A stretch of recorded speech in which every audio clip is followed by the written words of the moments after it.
As we approach the 2021-22 NBA season, some of the oldest guys include undrafted Udonis Haslem, Andre Iguodala, Carmelo Anthony. While LeBron James will likely become the oldest player in a few years, many former star players have already been out the NBA for years now who were drafted after James's 2003 class. How's it going, guys? My name's Wilson. Some of these former players even played a dozen seasons. Not everybody can age as well as the LeBrons, Chris Pauls, and Kyle Lowrys of the world. Some of these guys on this list heavily declined due to various multiple injuries, some due to their play style not being able to adjust to a more perimeter-oriented game. Especially once they got to a certain age, players simply need to adapt. These forgotten stars also won't be making the Hall of Fame for their NBA accomplishments. As players, they were terrific in their primes, but when they were at their best, some of the most exciting guys to watch just didn't age as well. With that said, let's take a look at 10 forgotten former stars who's been out the NBA for over 4 years now, drafted after LeBron James' 03 class. Starting with Andrew Bynum, who's 3-4 years younger than LeBron, drafted in the 05 class. The 7-footer hasn't played an NBA game since he was 26 years old. Last game, March 14th of 2014 with the Pacers, for being the youngest player to play in a game, to never even making his full prime. Most guys don't reach their primes till 27-28. To be out of the league by 26, and to think he's only 33 now, the same age as Steph Curry. Steph wasn't even a true MVP candidate yet when Bynum was still in the league. Had all the tools to become one of the 2 best centers for his era, became a fantastic starting big by year 3, age 21, a 13-10 guy, but dislocated his kneecap, surgery, missed the rest of the 08 season, missed 32 games in 09, another knee injury, tore his MCL against the same Grizzlies. His development started, became limited in the playoffs, averaged just 6-4, wasn't even at full strength for the title runs. The next playoffs, injured his knee versus the Thunder, averaged under 9-7, delayed surgery,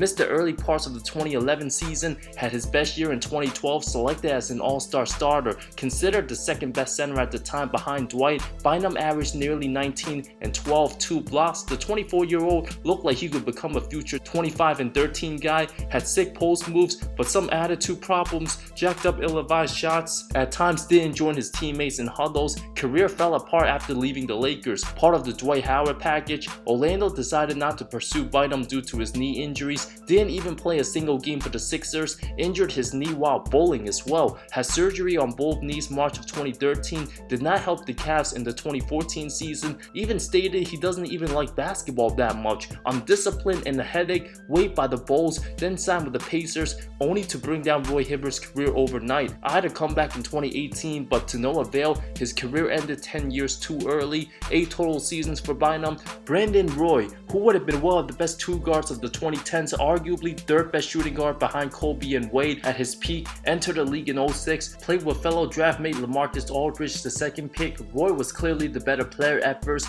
and seemed like the franchise guy for Portland. Had knee problems by year 3. The 24-year-old had his best season in 2009, averaged nearly 23, 5-5 on 48% shooting, made 2nd team All-NBA, earned him the 4-year max. His final All-Star selection in 2010 hurt his knee April of 2010, made 3rd team. Kobe even called Roy the hardest player to guard in the West, claiming he had no weaknesses in his game, more knee issues. The team ran his offense through LaMarcus and Wesley Matthews. Roy's last epic NBA game, 18 fourth-quarter points for a 23-point comeback versus Dallas in Game 4, announced his retirement after the series at just 26, decided to make a comeback only to play 5 more games with the Wolves for the early part of the 2012-13 season. Before having season-ending surgery on his knee, was only 28. Roy only lasted 326 games. That's equivalent to only 4 full seasons. The type of player with a shooting guard size, point guard handles and vision, master at the pick and roll, good ISO game, played in the slower era, a nice pull-up shot, solid athlete, could have been the 26, 6-6 guy in his prime after the 2009 season. If one was to ask 100 NBA experts and all the GMs who you rather take for the next 10 years, 25-year-old Brandon Roy or 25-year-old Carmelo Anthony, the answers would have surprised you. Danny Granger, the 17th pick in the 05 draft by the Pacers out of New Mexico. Indy, a franchise trying to recover from the Palace incident, Granger quickly became one of the leading options, from averaging 7.5 points to 14 in year 2, nearly 20 by year 3, to All-Star in year 4. His best year averaged nearly 26 points, 40% from 3, an absolute bucket getter, earned most improved player at just 25, the only 25-year-olds to average as much points and shoot 40 plus from deep. Kevin Durant, Paul Pierce, and Vince Carter, seen as a franchise player after the Jermaine O'Neal era and before Paul George became a star. Granger had a smooth stroke, wasn't super athletic, but had knee problems in 2010, missed 20 games, still averaged over 24 points. The first time he didn't improve from the previous year seemed to reach his peak in 2011. Granger averaged 20.5 points, lost some quickness, but finally helped his team make the playoffs for the first time in 5 seasons. By 2012, after the signing of David West and the improved Roy Hibbert with second-year Paul George, Indy went 42-24, third overall in the East behind Chicago and Miami, advanced to the semis, losing to the eventual champion Heat in 6, seemed like the start of being true contenders for years. Granger was diagnosed with patella tendonitis before the start of the 2012-13 season, needed surgery on his left knee, limited to 5 games, team advanced to the conference finals without him, continued to be hampered by injuries, missed the first 25 games of the 2014 season, declined heavily, averaged just 8.3 points off the bench. Indy felt there was no use for him anymore, so they traded Granger to Philly for Evan Turner and LaVoy Allen, a shock to the Pacers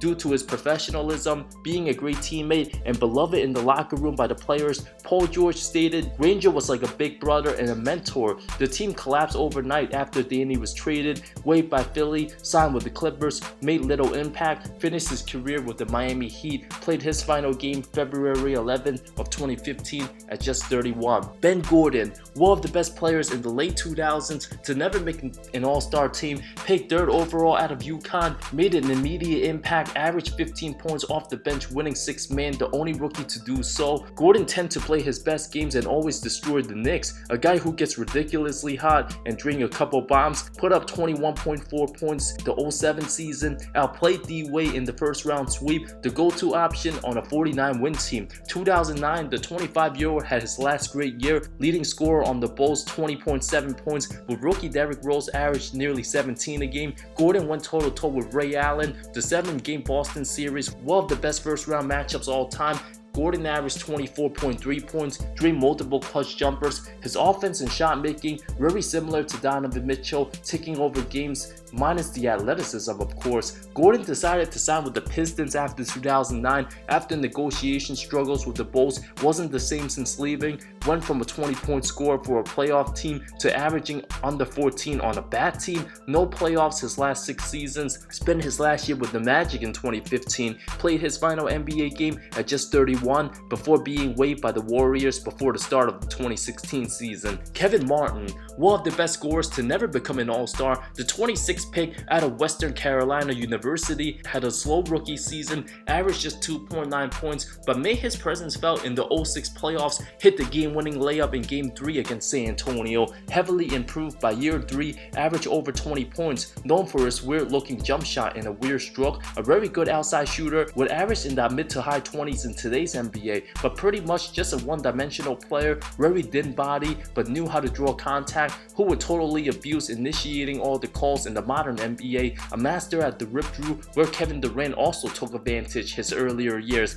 After the league changed the rip-drew move, Martin went from attempting 8.4 free throws down to 4.5 the following year, averaged 23.5 points to just down to 17, was always a great ISO player, a much better offensive version than Lou Williams, 5 straight seasons of averaging 20 plus, including 24.6 points in 2009 with the Kings, but spent those years on a very bad team, no playoffs from 07 to 2012, non-existent on D, would have been an incredible asset as a 6th man for playoff teams, but injury prone, became part of the James Harden trade, averaged just 14 points with OKC, was just considered an okay role player then, traded again to the Wolves. Martin put up 19 and 20 points a game in 14 and 15, but continuous injuries, waived in 2016, only to sign with the Spurs for 2016, becoming a shell of himself. Martin signing with San Antonio seemed to be a tool to beating the 73-win Warriors, but didn't even make it to the conference finals. Martin averaged just 6.2 points, barely produced on a good team, bounced by the Thunder. That was the end of Kevin Martin's NBA career, announced his retirement after that. Roy Hibbert, the 7'2" big drafted 17 in the OA class had promising upside, defensive anger with limited offense. Hibbert became the full-time starting center by year 2, a near 13-8 guy in year 3 as the Pacers were getting better by 2012, made his first All-Star team at 26 years old, finished 5th in blocks per game, great rim protector, gave many teams a hard time when he had those hands up, gave Miami plenty of problems in the playoffs, had a monster 19 point, 18 rebound, 4 block game 3 of the 2012 series, which gave his Pacers a 2-1 edge. Indy seemed like they could have been serious rivalries with the Heat and challenged the Big Three for many years since Miami had no center, and Hibbert occasionally looked unstoppable scoring at the rim. Then in 2013, Hibbert initiated the #1 defense in the league. His team having great perimeter wings like PG and George Hill gave their opponents nightmares. Even when they got to the rim, Hibbert was always there waiting for them. Absolutely made his presence felt versus the #2 seed Knicks, outplayed and destroyed Tyson Chandler, and a memorable block on Melo Game 6 to close out 21 points, 12 boards, 5 blocks, the clinching series at the height of his powers. The 12-8 Hibbert averaged over 22 and 10, 56% shooting versus Miami's 2013 conference finals in the conversation, as well as the elite centers behind Dwight Howard. A 7-game series loss to the 66-win prime LeBron team. Hibbert's last great season, the first half of the 2014 year, ended up averaging just under 11 and 7, lost all his powers overnight, had some scoreless games. The 8-seeded Hawks absolutely exposed Hibbert by having all 5 guys on the floor who could shoot threes. Hibbert had a 0.0 rebound game 5, 4 total 0-point games that postseason. So much for being named an All-Star. Never have a player decline so quickly over the course of a few weeks that's not injury related. After nearly losing in round 1 and playing mediocre the rest of the way, being a slow big, not mobile in his late 20s with no outside game, combined with the emergence of the modern NBA, traditional centers became extinct. Hibbert traded to the Lakers for the 2016 season, averaged under 6 and 5 as the starting center, a brief time with Charlotte and Denver. Last game, April 9th of 2017, out the league at just 30. David Lee, 12 seasons in the league, the 30th pick, one of the best late first rounders, also one of the most forgotten All-Stars of the 2010s decade, a very solid player for the Knicks. First 5 seasons, a fan favorite, went from averaging 5.1 points to over 10 a game in year 2, even made the All-Star team in 2010 as a replacement, put up 20 and 12, double-double machine, underrated passer, traded to Golden State, where Lee continued to make his impact. 5 seasons with Dub Nation on the rise, Lee made the All-Star team in 2013 as the 19 and 11 guy, while teammate Steph Curry didn't make it yet, who was on the rise and the better player. Lee finally made the playoffs for the first time, had a hip injury, limited, seeing Golden State succeed without him. Klay Thompson would then become the #2 option by 2014. Lee still averaged over 18 and 9. Draymond the backup by the start of the 2015 season. Lee, already 31, sprained his hamstring preseason, missed 24 of the first 25 games, lost his starting spot to Draymond Green. With the rise of the future Defensive Player of the Year, Lee played a limited role off the bench, never regained his starting spot, became an 8 and 5 guy, more limited in the title run, averaged just 3.1 points, 2.6 rebounds that playoffs, won a ring, then traded to Boston, didn't last long, made stops with Dallas and then San Antonio in 2017, retired after at 33, never had a great outside game, wasn't good on D, more of an old school big, and wasn't gonna age well in the modern NBA. Deron Williams, who's most remembered and likely the most known player on this list, his Utah days very elite. I won't need to talk about his career too much. The 3-time All-Star, considered one of the 2 best point guards alongside CP3, 4 postseasons with the Jazz, a serious 20-point, 10-assist guy in his prime. Career went downhill after demanding out of Utah, traded to the Nets, never became the same after, agreeing to a near $100 million contract, 1 playoff series win in 4.5 seasons with the Nets, brought out after 2015, played a season and a half for his hometown Mavs, only to get picked up by LeBron's 2017 Cavs, seen as a backup point guard and an additional playmaker. Williams was an absolute travesty in the 2017 finals, averaged 1 point, scoreless 4 of the 5 games, shot a combined 2 of 16 from the field at age 32, from averaging double digits to start the season on a bad team to signing with a contender and playing like that in the finals, the quickest way to be out the league. Williams hasn't played since 2017. Monta Ellis recently worked out with the Mavs summer 2021, but hasn't played since the Pacers waived him after the 2017 postseason. Still 35, Golden State fans were furious for trading him to the Bucks. The former Warrior, 40th pick in 05, year 2 with the We Believe team. Rookie Monta averaged under 7 points to a near 17-point score for the 8th-seeded Warriors, to becoming one of the quickest players in the game. While his scoring was elite, Ellis, fearless attacking the basket, averaged as high as 25.5 points during the 2010 campaign. Steph's rookie season, Monta continued to be stellar in 2011 at 25, put up 24 a game, one of the best players to never make the All-Star team over the last dozen seasons. Still balled out for the Bucks and Mavs, a 19-point score from 2013 to 2015, but declined at age 30 with Indy, lost some quickness, not a great outside shooter, came off the bench for most of the 2017 season, averaged an underwhelming 8.5 points, with the league emphasizing efficiency, floor spacing, and analytics. Ellis was a heavy negative on all 3 aspects, relied a lot on his quickness, never really developed a jump shot at all. Although Monta technically never made an All-Star team, he was considered the star of the Warriors team from 2009 to 2011, before Curry became legit. Monta's game, however, aged very poorly, out the league at 31.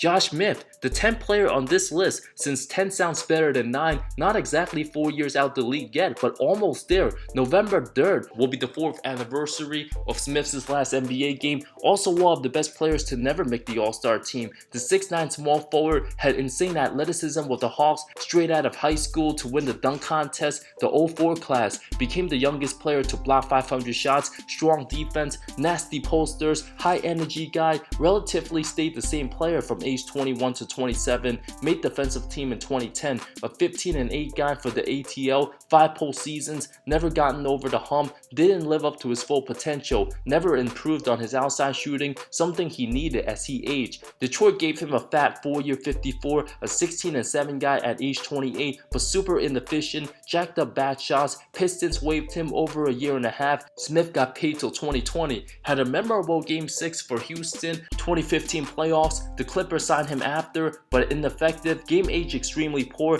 Last played with New Orleans star of the 2017-18 season. Will be 4 years this November since Smith was out the league, was still only 31 at the time. Thank you so much for watching this video. Which one of these players did you enjoy watching most? Who was your favorite on this list? Let me know in the comments below. I talk NBA comparisons, amazing storylines, current NBA history, anything basketball that will interest you. So if you love the NBA, hit the subscribe button. Thanks so much for watching again. I love all of you. See you next time.